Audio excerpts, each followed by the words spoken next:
അവിടെ തന്നെ കാര്യങ്ങൾ പറഞ്ഞു. ഞാനിവിടെ വ്യക്തമായി ജീവിക്കാൻ ചോദിച്ചു, എന്താണ് ഇവർ രണ്ടു തമ്മിലുള്ള വ്യത്യാസം? അള്ളാഹുവിനെ സഹായിയായി കാണുമ്പോൾ അള്ളാഹുവിനോട് സഹായം തരാം, അതുപോലെ തന്നെ പ്രവാചകരോട് സഹായം തരാം, അതുപോലെ മുസ്ലിങ്ങളോട് സഹായം തരാം. ഇത് രണ്ടും രണ്ടാണതിൽ തെളിവ് തന്നെ. അള്ളാഹു സ്വയം പര്യാപ്തരാണ് എന്നതിന് തെളിവ് തരും. മറ്റുള്ളവർ സ്വയം പര്യാപ്തരല്ല എന്ന് പറഞ്ഞുകൊണ്ടായില്ല.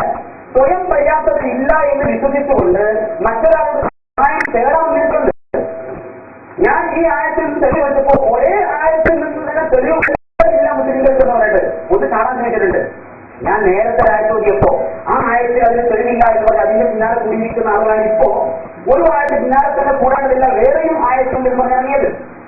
ഞാൻ ഒന്ന് ചോദിക്കുന്നു, നിങ്ങൾ ഏത് ആയത്തിൽ ഉദ്ധരിച്ചാലും വിട്ടുപോയ മഹാത്മാക്കളോട് സഹായം തേടൽ അനുവദനീയമായി പറയാൻ അത് അള്ളാഹു കൊടുത്ത കഴിവുകൊണ്ടാവട്ടെ കൊടുക്കാത്ത കഴിവുകൊണ്ടാവട്ടെ ഏത് കഴിവുകൊണ്ടാണെങ്കിലും മരിച്ചുപോയ മഹാത്മാക്കളോട് സഹായം തേടാൻ തെളിവായി നിങ്ങൾക്ക് വല്ല പ്രമാണവും ഉദ്ധരിക്കാമെന്ന് തന്നെയാണ് ഞാൻ ചോദിക്കുന്നു എന്നാണ് പരാതി. ഞാൻ ചോദിക്കാതെ ഇവിടെ ഉത്തരം പറഞ്ഞില്ല എന്ന് വന്നാൽ ചോദ്യമാകും. നമ്മൾ ചോദിക്കില്ല, അത്രയും. അപ്പൊ മരിച്ചുപോയ മഹാത്മാക്കളോട് സഹായം തേടൽ അനുവദനീയമാണ് എന്നതിൽ ഇവർ ഉദ്ധരിക്കപ്പെടണം. ഇവിടെ ഉദ്ധരിക്കപ്പെട്ടിരിക്കുന്ന ആയത്തോ അള്ളാഹുവിനെയും റസൂലിനെയും മുസ്ലിങ്ങളെയും ഒരുമിച്ച് വന്നിരിക്കുന്നു.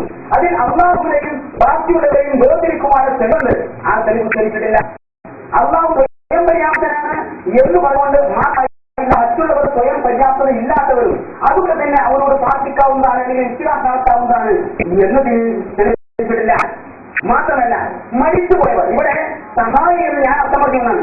ഞാൻ അർത്ഥം പറഞ്ഞത് ആ ആയത്തിന്റെ മുമ്പുള്ള അർത്ഥമാണ്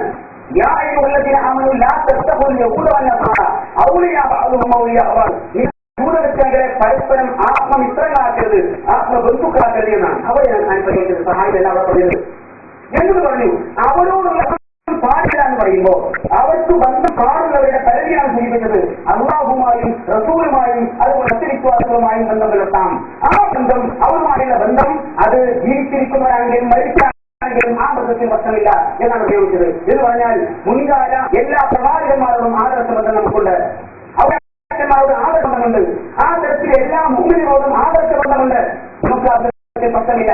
അതുകൊണ്ട് അവിടെ മരിച്ചവർ പെടുമെന്നാരെങ്കിലും പറഞ്ഞാൽ പോലും പ്രശ്നമില്ല. എന്നാൽ ഒന്ന് ഇവിടെ വലിയ പദത്തിന് സഹായി എന്ന് അർത്ഥം പറഞ്ഞിരിക്കുന്ന ഒരൊറ്റ തഫ്സീറിനും മരിച്ചുപോയവർ പെടുമെന്ന് പറഞ്ഞിട്ടില്ല. മരിച്ചുപോയവർ പെടുമെന്ന് പറഞ്ഞിരിക്കുന്ന അവരെ സഹായി എന്ന അർത്ഥവും പറഞ്ഞിട്ടില്ല. അതുകൊണ്ട് കൂടെ ഉദ്ധരിക്കണമെന്നുണ്ട്.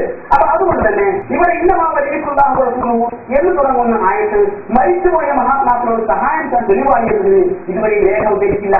മാത്രമല്ല ഞാൻ ഒന്നുകൂടി ചോദിച്ചു, ഈ തെളിവ് ഈ ആയത്ത് മുസ്ലിം സമൂഹത്തിന് ഓടിക്കൊടുത്തിരിക്കുന്ന പ്രവാചക തിരുമേനി ചെന്നവർക്കെല്ലാം ജീവിതത്തിൽ ഒരിക്കലെങ്കിലും മരിച്ചുപോയിരിക്കുന്ന ഏതെങ്കിലും ഒരു പ്രവാചകനോട് അള്ളാഹു കൊടുത്ത കഴിവുകൊണ്ട് സഹായിക്കുമെന്ന വിശ്വാസത്തോടെ എങ്കിലും ഒരു വിശ്വാസം നടത്തിയ തെളിവ് ഉദ്ധരിക്കാൻ ഞാൻ ആവശ്യപ്പെട്ടു. ചോദിക്കാൻ പാടില്ല എന്ന് മറുപട്ടം ആദ്യമേ പറഞ്ഞിരിക്കുകയാണ്. അത് കാരണം ഉത്തരവില്ലാത്തതുകൊണ്ട് ഞാൻ മനസ്സിലാക്കുന്നു. അതാണ് വിഷയം. അതുകൊണ്ട് ഞാൻ വീണ്ടും ആവർത്തിക്കുന്നു, മരിച്ചുപോയ ഏതെങ്കിലും ഒരു പ്രവാചകനോട് പ്രവാചക തിരുമേനിച്ചുള്ള ആവശ്യം വിശ്വാസം നടത്തിയിരിക്കുന്ന ഒരു സംഭവം വഹിക്കേണ്ടതുണ്ട് എന്നാണ്. അതിൽ കഥയിലൂടെ ഏതോ ഒരു മനുഷ്യൻ ചെയ്തിരിക്കുന്ന പ്രവർത്തനമാണ്. ആ മനുഷ്യനെ ആരാണെന്ന് പറയുവാൻ പോലും മറുപടി തയ്യാറല്ല. പിന്നെന്താ പ്രശ്നം? ആ മനുഷ്യൻ ആരാവട്ടെ പ്രശ്നമല്ല, വിഷയം ഉമർ ഖത്താബിന്റെ ചെവിയിലെത്തിയിട്ട് ഉമർ ഖത്താബ് നിശ്ചയിച്ചിട്ടില്ല എന്നാണ്. എന്നാൽ ഉമർ ഖത്താബിന്റെ ചെവിയിൽ ആ വിഷയത്തിന്റെ പൂർണ്ണമായ രൂപം എത്തിയിട്ടുണ്ട് എന്ന് പറയാൻ നിങ്ങൾക്ക് ഉദ്ദേശിച്ച പിന്നെ കാര്യം ഉദ്ദേശിച്ചോട് പറയാൻ സാധിക്കുമോ? ഇദ്ദേഹം റസൂലുകളെ കബറിൽ ചെന്ന് വിശ്വാസം നടത്തിയെന്നും ഇസ്തത്തിൽ ഉമ്മത്തിക്കാരെന്ന് പറഞ്ഞുവെന്നും തുടങ്ങിയ അങ്ങോട്ടുള്ള മുഴുവൻ സംഭവവും ഉമർ ഖത്താബിന്റെ ചെവിയിൽ എത്തിച്ചിട്ടുണ്ട് എന്ന് ആ റിപ്പോർട്ട് പറഞ്ഞിട്ടില്ല. അതുകൊണ്ട് തന്നെയാണ് ഈ വന്നത് ആരാണ് എന്ന് പറയാത്തത്. മാത്രമല്ല ഇസ്ലാമിക പ്രമാണങ്ങളിൽ വിശുദ്ധ ഖുർആൻ പ്രവാചക ചര്യ പ്രമാണമില്ല. ഈ പ്രമാണങ്ങളെ നിങ്ങൾ ഉദ്ധരിച്ചത് ഉൾപ്പെടുമെന്നാണ് ചോദിക്കാനുള്ളത്. നിങ്ങൾ ഉദ്ധരിച്ചത് വിശുദ്ധ ഖുർആനാണോ അല്ലാഹുവിന്റെ പ്രവാചകരുടെ ഹദീസാണോ അല്ല ലോകത്ത് സ്ഥിരപ്പെട്ടിരിക്കുന്ന ഇജ്മാ ആണോ അതല്ല ഖിയാസാണോ? അതൊന്നും ഉദ്ധരിച്ചിട്ടില്ല. ഏതോ ഒരു മനുഷ്യൻ പ്രവർത്തിച്ചു എന്നാണ്. ആ മനുഷ്യൻ പ്രവർത്തിച്ചതിന്റെ ഒരു ഭാഗം ഉമർ ഖത്താബിനെ കേൾപ്പിച്ചു എന്നാണ്. അതുകൊണ്ട് ഇസ്ലാമിക പ്രമാണമാകില്ല. ഇസ്ലാമിക പ്രമാണമാകണമെങ്കിൽ ഒന്നുകിൽ വിശുദ്ധ ഖുർആൻ വേണം, അല്ലെങ്കിൽ പ്രവാചകരുടെ വാക്ക്, പ്രവൃത്തി, അനുവാദം അത് മൂന്നും ഉദ്ധരിച്ചിട്ടില്ല.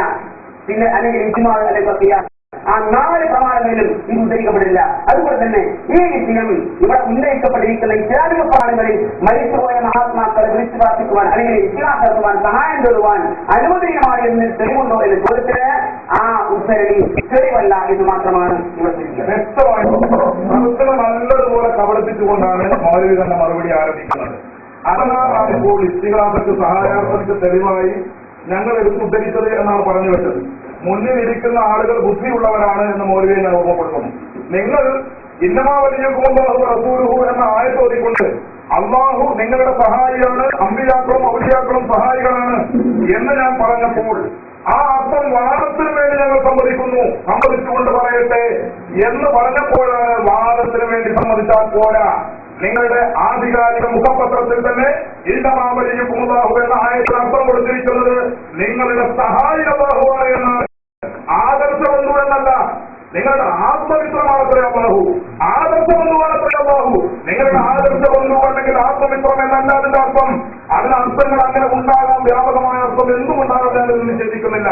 അല്ലാഹു ആത്മമിത്രമായിക്കൊള്ളട്ടെ അല്ലെങ്കിൽ ആദർശ ബന്ധുവായിക്കൊള്ളട്ടെ, അതൊന്നും ഈ വിഷയത്തെ ബാധിക്കുന്ന കാര്യമല്ല. ഇവിടെ ഇന്നമാ വലിയകും അല്ലാഹു എന്നതിന് അല്ലാഹു നിങ്ങളുടെ സഹായിയാണ് എന്ന അർത്ഥം കൊടുത്തിരിക്കുന്നത് മുജാഹിദ് പ്രസ്ഥാനത്തിന്റെ മുഖപത്രമായ അൽമനാർ മാസികയാണ്. ഞങ്ങളുടെ ഏത് പുസ്തകമെടുത്തല്ല ഉദ്ധരിച്ചത്, ഇത് തെളിവായി ഉദ്ധരിച്ചതുമല്ല. മറിച്ച് ഞങ്ങൾ സൂചിപ്പിച്ചിട്ടുള്ള സഹായി അർത്ഥം അത് വാദത്തിന് വേണ്ടി സമ്മതിക്കുന്നു എന്ന ആമുഖം മൗലവി പറഞ്ഞപ്പോഴാണ് വാദത്തിന് വേണ്ടി സമ്മതിച്ചാൽ പോരാ, നിങ്ങളുടെ മുഖപത്രത്തിൽ തന്നെ ഇന്നമാവലിയുക്കും അല്ലാഹു എന്നതിന് അർത്ഥം കൊടുത്തിരിക്കുന്നത് ആത്മമിത്രം എന്നല്ല, ബന്ധു എന്നുമല്ല. പ്രത്യുത ഇന്നമാവലിയുക്കും അല്ലാഹു, അല്ലാഹു നിങ്ങളുടെ സഹായിയാണ്, വറസൂലുഹു അല്ലാഹുവിന്റെ റസൂലും നിങ്ങളുടെ സഹായിയാണ്, വല്ലദീന ആമനൂ നിങ്ങളുടെ സഹായികളാണ്. ആ സഹായികളാണെങ്കിൽ അല്ലാഹുവിനോട് സഹായം ചോദിക്കാമെങ്കിൽ റസൂലിനോട് സഹായം ചോദിക്കാം, റസൂലിനോട് ചോദിക്കാമെങ്കിൽ ഔലിയാക്കളോട് ചോദിക്കാം. അല്ലാഹുവിനോട് ചോദിക്കാം എന്നതിന് ഈ ആയത്ത് തെളിവാണോ എങ്കിൽ റസൂലിനോട് ചോദിക്കാൻ ഈ ആയത്ത് തെളിവാണ്. അല്ലാഹുവിനോട് സഹായം ചോദിക്കാമെന്നതിന് ഈ ആയത്ത് രേഖയാണോ എങ്കിൽ ഔലിയാക്കളോട് സഹായം ചോദിക്കാമെന്നതിന് ഇത് രേഖയാണ്. എന്നാൽ പിന്നെ ഒരു സംശയം, അങ്ങനെയാണ് ആ ഔലിയാക്കളിൽ അല്ലെങ്കിൽ അമ്പിയാക്കളിൽ മരിച്ചവര് ആ സഹായാർത്ഥനയുടെ പരിധിയിൽ ഉൾപ്പെടുമോ? അതിന് ഞാൻ മറുപടി പറഞ്ഞു. മൗലവി സാഹിബ് പറഞ്ഞത് സ്വന്തം നിലക്ക് പറഞ്ഞു വിശദീകരിക്കുവാനാണ്. വിനയത്തോടെ ഞാൻ പറയുന്നു, സ്വന്തം നിലക്കല്ല വിശദീകരിച്ചിട്ടുള്ളത്. ബഹുമാനപ്പെട്ട ഇമാം അബൂ ഹയ്യാൻ നഹ്വി റഹ്മത്തുള്ളാഹി അലൈഹി തന്റെ അൽ ബഹറുൽ മുഹീത്ത് എന്ന വിശുദ്ധമായ ഖുർആൻ വ്യാഖ്യാനത്തിൽ പറഞ്ഞിട്ടുള്ളത് വല്ലദീനാമനു ബഹുമാനപ്പെട്ട ഹസനുൽ ബസരി താബിഈ പ്രമുഖനായ ഹസനുൽ ബസരി റളിയല്ലാഹു അൻഹുവിൽ ഉദ്ധരിച്ചുകൊണ്ട് ബഹുമാനപ്പെട്ട ഇമാം അബൂ ഹയ്യാൻ നഹ്വി ഈ ആയത്തിൽ അർത്ഥം പറഞ്ഞുള്ളത് വലാഹു ഖൗലിഹി വല്ലദീനാമനു ഔലിയാക്കൾ അല്ലെങ്കിൽ സത്യവിശ്വാസികളുടെ പ്രകടമാർത്ഥം തന്നെ ഇത് ഇപ്പോൾ ജീവിച്ചിരിപ്പുള്ളവരും മരിച്ചു